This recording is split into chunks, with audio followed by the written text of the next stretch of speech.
Ladies and gentlemen, welcome back to another episode of Bloom, the podcast, Season 2.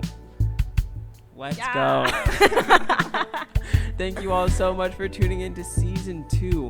We are ecstatic that you are here back with us in the new Bloom studio, and we are ready to just start podcasting again. We had a little bit of a break, a much needed break, but we're back and we're ready to do what we do best, and that's talk about awesome topics, the tea. Yeah, that too. I mean, help each other grow, talk about important stuff, and talk with you guys most importantly. So if you guys are ready to get back into the conversation with us, give this video a like, share this video, because this is just the beginning. Like, this is episode 1 of season 2, and as you can tell, we're in a new location. We have new merch, and not only that, but pinkies up, folks, with these new Bloom So we can cups tell the tea and sip the tea at the same time, because we're good at multitasking. Any whoosies. We are back, and we have a fun topic for today. So I hope you guys are ready to get straight back into the fire. So the topic we're going to be talking about today, and it's something we've actually, or at least I can say for myself, when I talked about it with Aaliyah the other day, something that I've thought about a lot in the past, and especially in this, state of life that I'm in right now, I've thought about it quite a bit as well. And that is self-improvement. And then also to kind of couple with that, we're kind of be touching on standards for relationships. And are your standards too high maybe? Or are they too low? Both of them can be an issue. So we're going to talk about it all today. So I hope you guys are ready. And I'm going to kick it over to you first. So when it comes to self-improvement, when you were first starting to date, how did you view yourself, and how did that correlate with what you were looking for at the time? Well, I think ultimately for me, it was I needed to be in a good place spiritually before. Yeah. Like, that's the most self-improvement you should be focused on, is how you are spiritually. Because without that, you ain't got much. So that's what I went into thinking. And with that in mind, knowing that I was growing spiritually and that's what I was working on for myself, then that is also what would attract me in somebody else as well, was where they were at spiritually. I needed them to either be on the same page with me or above me to help me grow, So I think first and foremost, that's how I viewed it. But like, honestly, you asking that question just like makes me think like of how many people bring in insecurities into dating, and they don't address those insecurities beforehand, and how much that affects a dating relationship. That's a whole thing. But well, I mean, and that's one of the crucial parts of this conversation, right? Because I think a lot of times people project their insecurities into their standards 100%. On what they're looking for from someone else. So that's a very dangerous thing to do for a multitude of reasons, but it's something that happens nonetheless. And I think that's why this is a super important thing to drill in on, is because we have to make sure we're good here first before we can project anything onto anybody else. Exactly. And I know when I first started dating, like in my first relationship, when I first started out, there was a lot of question marks for myself that I had about even myself at the time. I was like, what do I want to do? What do I want to work? Like, how do I want to progress spiritually? Like, where I was still trying to like figure out where I was trying to go. And with there being so many question marks, I feel like that led to some indecisiveness and, like you said, some insecurities that, you definitely don't want to bring in, especially if the other person isn't, where they need to be. Then it's just like a compounding issue. So I've been in that side as well. And then on the reverse side, I've been in the other situation where I do know where I'm at.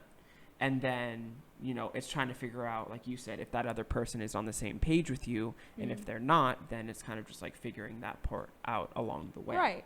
And I like what you say about figuring it out on the way, because just because someone isn't at the same point as you doesn't mean you cannot date them. Like, that's not at all what we mean. I mean, I feel like the spiritual aspect is more important, but even so, that's not necessarily a deal breaker depending on how much they would like to grow and their drive towards that goal. Right. Absolutely. And I think that's the other thing. And I think this is where it gets tricky for people, is because I think we're very entitled people. And we oftentimes think that we're the cat's meow, the bee's knees, all these things, when we aren't. And we want this other person to be this spectacular, prince or princess person that's just going to come in and just be this magnificent, block of security. And someone you can show off to your friends. Yeah, all this stuff, all the things that goal. you want. But for yourself, you're not there. Yeah. And I think that's where the self-improvement needs to come in, because it's more so, it's not only just your spiritual walk, which is obviously, like you said, the most important thing. Right. But on top of that, there's so many other attributes that come into both men and women improving themselves that make you that person that you're looking for, because that's ultimately what you're striving for. Right. And honestly, it's like a culture thing now. That's what's getting shoved down everyone's throat, is that no one deserves you. Yep. You just you're too good for the, and they're You're good queen. people too, right? And you're just you're so much better than them, even though deep down your heart, your struggles, you're completely ignoring that. And you're I am the best, Exactly. And that's what society wants us to think about ourselves, because it's very much a self-serving, self-pleasing, selfish, self-absorbed world. So how do we reconcile that? I think that's the question, because we are called to be humble and meek people, and we don't want to put all of this on ourselves, like, oh, no one deserves me, I'm better than everybody. But also in the same breath, we do want to be confident. We don't want to do ourselves a disservice by saying oh, well, because I don't want to say no one deserves me, I'm just going to go with the first person I see. Yes. So there's this middle ground area that we need to land in. And how do you think that we get there? I think that going into dating, you should have a mindset of what are my strengths and what are my weaknesses. Playing both sides. You don't just be these are my strengths. Everybody get down on your knees, worship me. Think about it that way. Okay, right. I am strong in this area, and maybe the person I'm dating right now or looking to date is weaker in that area, right? But where am I weak? And maybe that person compliments me because I am weak in this area. It's a humble attitude, while also realizing that you might be able to help them as well in their growth, because that's what a dating and marriage, it's a partnership, working together to better yourselves together, and together you make a better couple. So you don't go in thinking you're all that, and you don't go in being I'm a piece of trash, you go in thinking, okay, there's good and there's bad, and how's this person going to complement that with me? Right. And that is a thing that takes an extreme amount of honesty, because when it really comes down to narrowing in your weak points, are we really talking about our legitimate weak points? And we're oh, well, Sometimes I snort when I laugh. sometimes I wear too nice of clothes. It's just an issue. Exactly. Are we being real? We're talking about the nitty gritty, my guy. Yeah, because you want to find someone, like you already said, that compliments you and that brings out the best in you, while still at the same time checking those areas that maybe they're strong in that you're not, and kind of bringing you up in those things. But I think, like you said, the culture is so prideful. We never acknowledge our own faults or our own weaknesses. And we're fed all these excuses on why those things are okay, and we never fix it. One of the things I see on social media a lot, and this is just on my explore page, when I'm wasting my life away. It's the abyss of the internet, guys. Apart from Twitter and Reddit, the internet, the Instagram Explorer page, it's awful. It's a dark place. It is a dark place, guys. Be careful out there. But one thing I see a lot, and I don't know why I see these posts all the time, it's the new form of memes, basically, where basically they have a picture and then they have a quote at the top that's a super negative thing about them, and it's them not doing anything to fix it. They're me wasting my life, not getting a career, waiting for someone to date me. It's that's not cute. That's not cute. No one who's looking for you, who's looking for that person. If you're not doing anything to better yourself while you're waiting for the Lord to bring you someone, no one's looking for you. And that is the insecurity thing. It's like embracing your insecurities and just putting it out there for the world, pretending like you're not totally humiliated by the fact that that's you as a person. It's like the Eminem 8 Mile rap battle where he like says all the bad things about himself so the other guy can't say it about him. It's like, that's not how this works. Like, own your stuff. Yes. Like, say this is a problem that I have, but go actually be intentional about addressing it. Because if you don't, then you're just left with this person who's self-deprecating and waiting for someone to just accept you for your for your procrastinating self on all your issues, which is not cute. And I think honestly, like, obviously everyone has insecurities, right? I mean, that's just life because we're not perfect. Right. But I think honestly that insecurity is half the time a root of being in a bad place spiritually in a certain area. Because if you think of it, it's very like either you don't like the way you look, which you're self, you know, you're focusing on self so much. You're not focusing on like, you know, how you're pleasing God and how you look to God. You're thinking about how a man views you, or, you know, you don't like your personality, but like you're like really sinking into that and you're not doing anything to fix it, right? And it becomes sinful because you see your sin, but you don't do anything about it. So honestly, it really is, I would say, before you get into a relationship, I'd really check your heart on your insecurities and make sure it's not just like, oh, my hair is kind of weird, I don't really like my hair, and not a bigger issue, you know, because it really can come back to how you're doing spiritually and, like we said, cause a lot of issues in a relationship. Yeah, and I think that's ultimately what the importance of being in your Bible, because I forget exactly how the phrase goes, but it's something along the lines of either your sin will keep you from the Bible or the Bible will keep you from sinning, or something like that, where people stay away from their Bible and stay away from addressing those issues because they know exactly what's going to be pointed out if they do go there, and they don't want to actually address the issue, so they just avoid it altogether, which is a recipe for disaster. So it's super important to like really hone in on those issues that you have, and it can be an assortment of issues that can cause, you know, whether it be anger or lust or patience or love in general or kindness. I mean, there's so many things that people go through that, you know, need to be addressed before you bring that issue, especially an unresolved issue, an issue that you're not even trying to fix, and you put that onto somebody else and just hope that they write that for you. Right. And also on the other hand, though, you're always going to struggle with something. When you fix one thing, another will pop up. And so it's not like, don't date because you struggle with stuff, because, you know, you might be single for the rest of your life if you're waiting till you fix your issues. Well, so it is a balance. It really is a balance. Like, I know so many people are like, I'm working on myself for like 30 years. I'm like, honey. They're like, I'm not ready yet. And they're like 105. It's like, well, time's ticking. You know? It's like, you're a sinner, so perfection is not likely. Because it's all about balance. I think there's like people go so extreme one way or the other, where it's like, well, I'm not going to fix anything and that should be okay for the other person. Or you have the other person. It's like, I'm going to fix literally everything until it's fixed. But so it's a balancing act, and people just have to be honest, be real.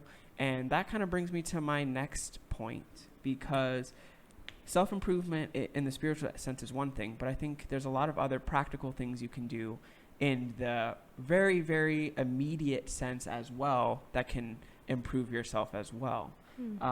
Especially, you know, I think I'm mainly speaking to dudes in this scenario, but like obviously there's having a job, there's having that drive, and, you know, pursuing things that are going to progress your life, not keep you where you're at. There's obviously stuff you can do that help you in your appearance, like hygiene, like dressing, you know, all of those things. Working out is a good one as well, staying in shape. There's so many practical things that I think people also neglect that don't, you know, lend them the best hand either, apart from the spiritual side. Obviously that's the most important, but you still want to be having those things in check, because those are the things that you're looking for in somebody else, right? You want them to be fit, you want them to dress nice, you want them to look a certain way, you want them to have ambitions and a job and those things. Like, if you want to see that in somebody else, you have to first be wanting to do that for yourself as well. It's not a one-way street. There's a lot of lack of responsibility in everything. Responsibility. Yeah, that's the main word. I guess that's probably, what I'm looking for is taking responsibility for your life. Like, yeah, it's immaturity in its true form, because if you're not being responsible, then you're probably most likely acting a little bit like a child, and you know, in that sense, you know, of laziness or whatever it might be. But yeah, that's definitely a true point. I mean, a lot of people, like you said, just want a perfect person right in front of them, but they're over here slacking. And I think that they think that if their partner has those things, that maybe they'll just magically appear and start doing that when they start dating. I don't know what goes through their. Well, there's that other mindset of like, oh, I'll change them. I'll change them. Like, once I get with them, I'll change them. And that, I guess, is a perfect segue into standards for other people, because we've kind of talked about addressing yourself, and obviously that's the most important thing, because you're only responsible for your life. You can't control anybody else. So that's why that's the main reason why you can't come into a relationship with the thought process of, I'm going to change this, or I'm going to change that, or once I date them, they'll want to do this. If you're not okay with default settings, guys, don't do it. Yeah, because let me tell you something. There were so many things when Nikki and I were dating that were like, we're going to work on this for ourselves. Like, I'm going to better myself, you know, like so much of that. And let me tell you, growth is slower than a turtle, okay? Like, you may never reach what you said you were going to grow in till like you're 90 years old. So do not base your relationship on what you're gonna expect someone to change, or a growth in a certain area, and that'll just magically happen, because it could be another 30 years before that person grows in whatever the heck you want them to grow in. I mean, the Lord grows everyone at different speeds at different times. It takes different events to get people on the right track sometimes. So basing your decisions on, oh, well, I haven't grown this week, I mean, you're going to be very disappointed. Right. That's a good question, though. It makes me want to ask, like, when you were dating Nikki and moving towards marriage, did you ever have any of those thoughts? I guess this would be a better question as a whole, like in your dating career. Your dating career. Did you ever have that thought where you're like, I'll change this? About him? Or about the person that you're with, like whether that be Nikki or whoever you dated before. Like, did you ever have a moment where you're like, I can fix that?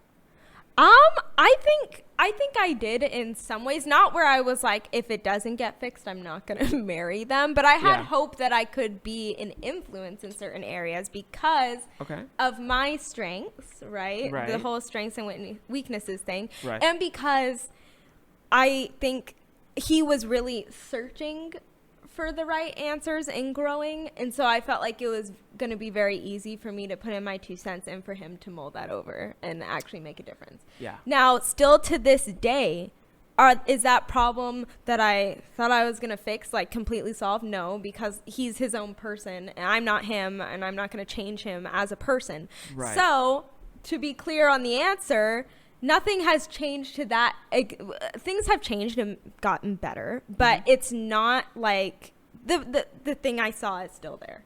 Right. And I don't think you're ever going to reach a point, probably like you were saying before, where that sin issue that you struggle with is completely gone. Like, if that's your bent, if that's your flesh's bent sin, you know, whether that is to anger or you know, whatever it may be, you're going to see flashes of that. And obviously the goal is to see improvement over time and to see the Lord growing them over time in that area where it's less, but we're never going to be perfect. And that just means that there's going to be those things that pop up. Right. And you wouldn't want your partner to tell you about something about yourself and then be like, you're gonna, you know, because like you feel awful about yourself if they're just sitting there waiting for that thing to go away about your personality. Like they're like, so you gonna take care of that soon, you know?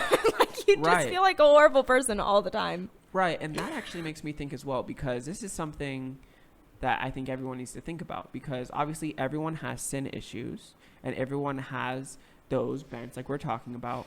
And I think it's important to try and analyze those when you're looking at people to date, to see if that's something that you can tolerate and, you know, put up with. Because obviously, like we said, there's going to be stuff that offset each other. There's going to be strengths and weaknesses, yin and yang, all that jazz. So finding that person that has, you know, that issue that you're okay with, in a sense. I hate to make it sound like that, but I mean, it's kind of realistic in that sense. There's If we're going going to to be be real. It's like a church when there's like Yeah. certain sins in the church that you can handle and certain that you're just like, no, I have to leave. That's what it's Right. like dating a person. Right, it's picking your hills to die on. So if there's something that you see that you think is maybe a glaring issue and you don't see yourself being able to put up with that, I mean, I don't think it's smart to be like, oh, it'll go away later.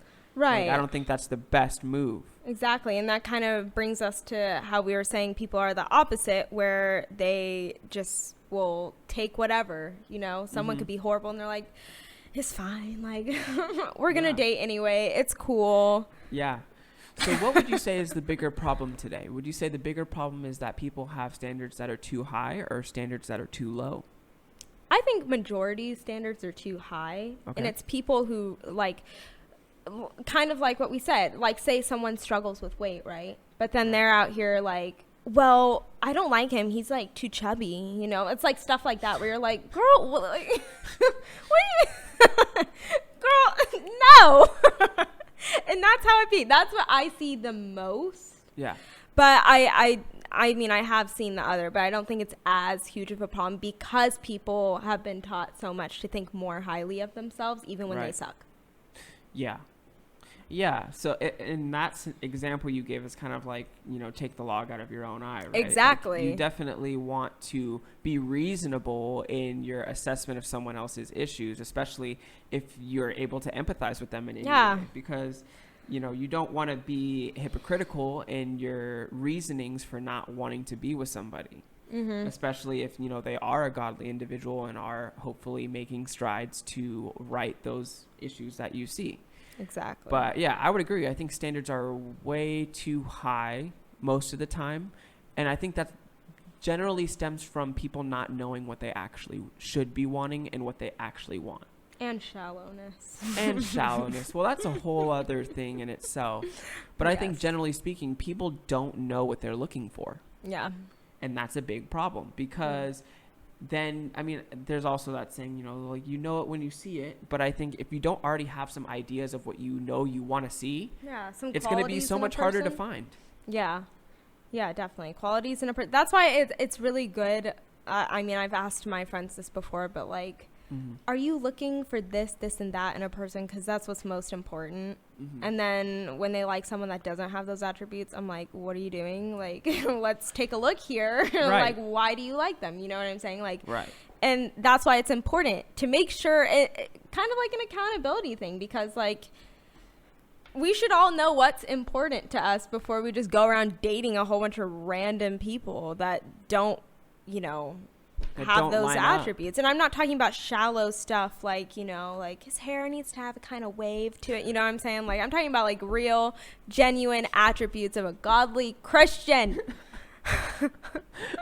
Yeah. Because I think everyone can zero in those things, right? Like, I want him to be like this. He should 6 feet tall, blue eyes, slim figure. It's too much, guys. It's too much. Yeah, we can all narrow in those things, but we can't narrow in how we actually want to be treated or how, we want to see them, serving in the church or all those things. Exactly. And I think that's the other thing is it's Christianese these days. Like, people know what they should say. Like, if you were to ask anybody right now that's in the church, like, what are you looking for in a godly man or woman? I can guarantee the first thing you're going to hear out of pretty much anyone that's grown up in the church is, someone that serves a lot and someone that's really involved. Kind. Yeah, someone that loves the Lord. And that's a great answer if you mean it. Right? Yeah, but these days it's just memorized. It's like doing school. Because if you were to answer the question with what you really thought and you were like, well, I want them to have a 6-pack and hopefully they can like bench press my body weight. And if you were to answer it that way. Pay for every meal. Yeah, if they don't have green eyes, if you answered it that way, you'd probably get judged really hard in the church. Right. So I think people are not necessarily honest with themselves with what they're really seeking after when it comes to their standards. Yes. So how do we kind of rein that in and help, people look for what they should be looking for? Like, for you, what were your standards when you got with Nikki and you were evaluating what you wanted versus what Nikki is and what, you know, your presuppositions were on what you thought you were looking for?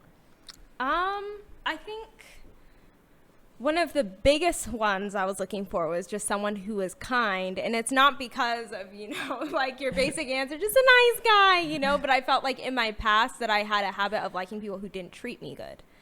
And so that's why it was my main thing that he's got to treat me well, bro. Like, we're done with that. Yeah. And so that was like the main thing I saw. And honestly, with that, kind of, obviously he was a godly dude too, so that was a nice thing to have.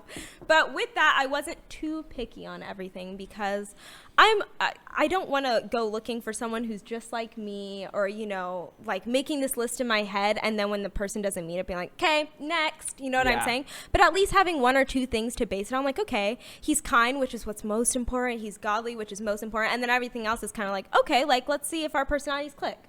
Which it did, but it wasn't like some strict thing like he's got to make a lot of jokes and he's got to, you know, like if that's what's most important to you, then sure, but you can't have this whole long list because no one is going to check off everything on your list. Right. Throw out the laundry list. Like, throw it out. Like, no. I've talked to people and the list is like so ridiculously long, and I'm like, where do you think you're going to find this person? Like, it's impossible. Go play The Sims. That's the only way you're going to find that.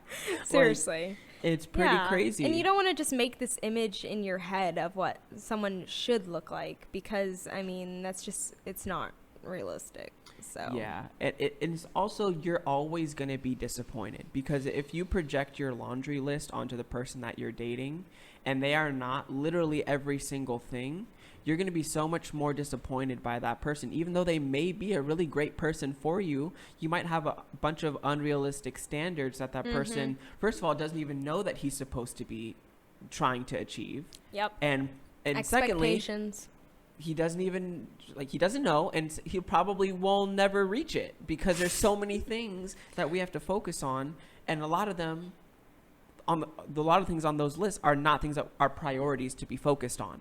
So it's like, shorten that list to, like you said, those core things. Are they a believer? Do they treat you well?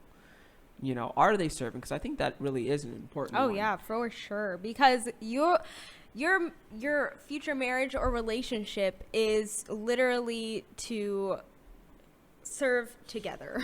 So if you're not doing that, what are you doing? You're literally alive to bring glory to God. So if you don't have a guy that can help you do that, kick him out.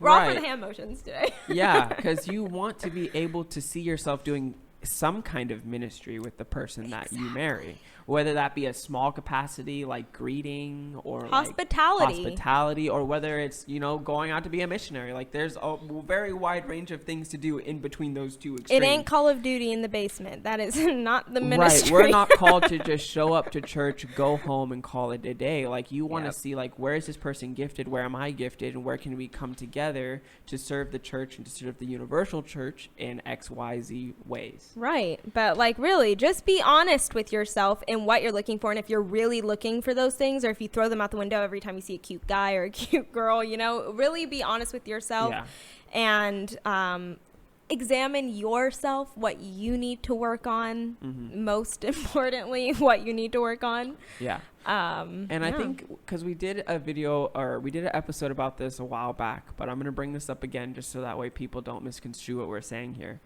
Looks do matter, folks. Oh, yes.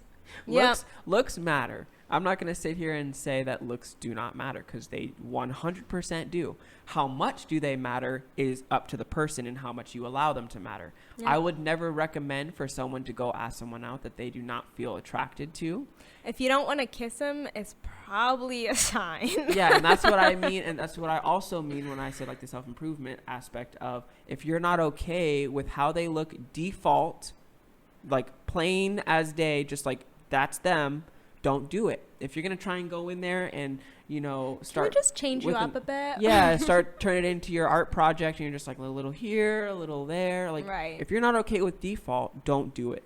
Yeah, because obviously there's nothing wrong with being like, hey, I appreciate if you know, you did your hair like this sometimes or whatever. But even with that, some people might be like, I don't want to. And are you going to be like, okay, well, we're done. You know, like that was a deal breaker. Yeah, I'm like, well, you probably shouldn't have dated them in the first place if that's the deal breaker for you. So yes. Right, because yes, there is nothing wrong with telling the person you're dating like what you like or what you think looks good on them, or whatever it is. Those things are great, and I think those people should be wanting to hear those things. Exactly. If you're dating someone, you should always be open to what your partner wants, as long as it's reasonable and not some crazy ask. But yeah, right, exactly. So that's just to clarify, because I know we're gonna have that person who's listening like, well, this person's really great but I'm not attracted. Then there's nothing wrong with that, and that's just where patience comes in, and that's where I'm at right now. I know you're married, I'm not, but it's just like waiting for the Lord to open your eyes to someone that's there, or bring you to an open door, and then you walk through it. So it's just being realistic, being honest with yourself, and having the right priorities. Right. Not saying that it's easy, but it's something that we need to be doing constantly, and just checking ourselves to make sure that we're in the right state of mind when we're thinking about dating. Yeah, not thinking in a worldly sense of what the world would want in a boyfriend or a girlfriend, what Instagram tells you want in a boyfriend or girlfriend. Yeah, so bringing it back to the Bible, focusing on yourself first, and I mean that to say, like, improve yourself as much as possible so that you're the person that you're looking for, and then having standards that are realistic for the person that you do choose. Right. So have grace. Have grace. Absolutely, 100%. But there you guys have it. There is episode 1 of season 2. I hope you all enjoyed that. We are back to the weekly upload, so you are not going to want to miss next week, so you better stay tuned. Make sure you follow the Bloom Instagram page for all our new posts, updates, and what we're up to. We're going to be featuring on some podcasts soon, so you guys aren't going to want to miss out on that. So make sure you guys stay tuned. Don't forget to like, comment, and subscribe, and we will see you next time.